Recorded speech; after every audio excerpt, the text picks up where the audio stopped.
সেবার যারা এখানে বসে আছেন যদি সবাই নিয়ত করে নেন মালিক, কেউ বোঝে না, কেউ জানে না, তুমি সাক্ষী থাকো, আমার সবগুলো ছেলে মেয়েকে আলেম বানাবো।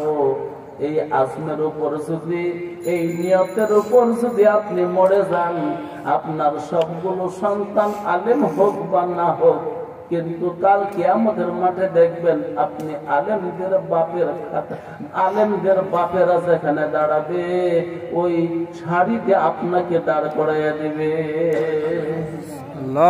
আর যদি এখানে বসে নিয়ত করেন আল্লাহ আমার ছেলে মেয়েদেরকে ডান্স শিখাবো, নাচ শিখাবো, গান শিখাবো, নিয়ত করলাম তুমি শক্তি দিলে করব।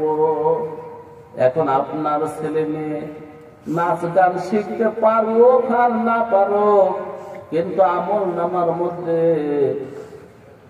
নেক না উঠে পাপ ঠিকই উঠে থাকবে।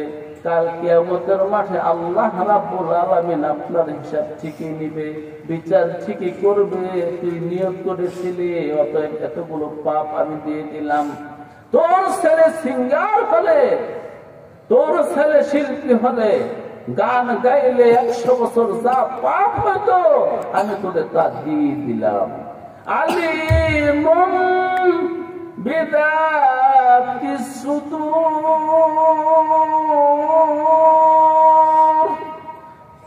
হৃদয়ে বসিয়া শুনেন হৃদয়ের ভাষা। অতএব নিয়তকে ঠিক করে ফেলেন, তার কাছ থেকে গোপন করার কোনো শক্তি আমাদের নাই। তিনি আমাদের সব জানেন, বিশ্বাস হয় তিনি সব জানেন। কেউ না জানলেও আল্লাহ জানেন, কেউ না বুঝলেও আল্লাহ বুঝেন, কেউ না শুনলেও আল্লাহ শুনেন। তাই আল্লাহ রাব্বুল আলামিন সূরা লোকমানের 29 নম্বর আয়াতের শেষ অংশ বলেন, ওয়া আন্নাল্লাহ